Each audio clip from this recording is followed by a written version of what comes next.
આપણે પ્રજાપતિ સમાજમાં જે રિવાજો અત્યારે વધતા જાય છે, ખર્ચા વધતા જાય છે.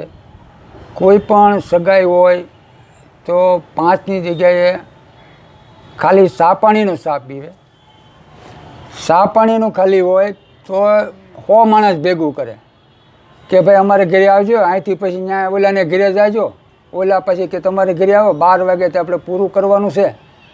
12 વાગે એટલે અમે તમારે અહીંયા 10 વાગે આવીને તમે અમારે અહીંયા 11 વાગે આવો, 12 વાગે આપણે પૂર્ણ કરવાનું છે.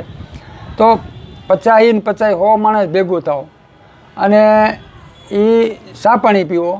પછી 2 મહિના મહિનો થાય ત્યાં પાછું કહેવાય આપણે ઢગ કરવી છે.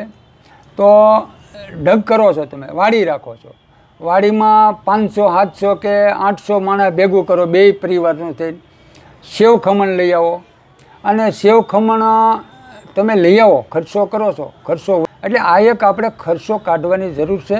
સમાજની અંદર જે મોટા માણસો જે પહેલાં આપણે કરતા 5 બૈરાનું 5 આદમી જઈને જતા હતા તો ઢગ કરી આવતા હતા અને એમાં કાંઈ એવું નહીં, પરિવાર બધો કરતો જ હોય છે. પણ જે જૂના રિવાજો હતા એ રિવાજો પણ હાલવું જોઈએ.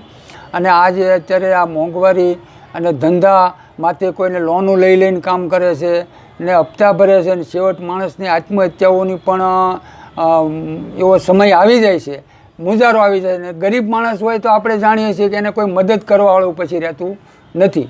એટલે આ સમયની અંદર જે આ પ્રથા જે છે એ વાડી રાખવી અને નાસ્તા પાણી કરવાની પ્રથા નાબૂદ કરવી જોઈએ. સમાજને થોડુંક જૂની રીત રિવાજે હાલવું જોઈએ તો આ સમાજમાં થોડોક પૈસો બચે. અને આ સમયની અંદર ઘણા ખરા આપણે નવા ઉપયોગ કરતા જાય છે કે સતરિયું લાવે ને આમાં ખુડીશું નાખીને બેહાડે ને ખર્ચો વધી જાય છે. માયક લાવો, ડીજે લાવો, પછી બ્યુટી પાર્લરમાં ત્યાં 30,000 રૂપિયા લોકો આપે છે દીકરીઓને. હવે 30,000 રૂપિયાનું એક ઘરેણું દીકરી માથે નાખી નથી શકતા આપણે, અને 30,000 રૂપિયાનું બ્યુટી પાર્લર કરાવીએ છીએ. અને ઘરે છે તમે 10,000 રૂપિયા ડીજે લાવો, ડીજેના ડિસ્કો દાંડિયા ઠેકડા મારો. તો એ ખર્ચા તમે આટલા બધા કરો છો અને આ ખર્ચો બચાવવો જોઈએ કે જે વરઘોડા કાઢો છો, બગી લાવો છો, ફટાકડા ફોડો છો, એવો 50,000 રૂપિયાનો ખર્ચો તો તમે એમ જ વધારે લાગી જાય છે. તો આ એક સમાજને મારી વિનંતી છે કે આમાં થોડોક અંકુશ લાવી અને બને ત્યાં સુધી એક આપણી પ્રથા જૂની છે એ રીતે કામ કરી અને સારી રીતે કામ કરવું જોઈએ. તો આ મારો અભિપ્રાય છે અને મારા દિલની વાત છે.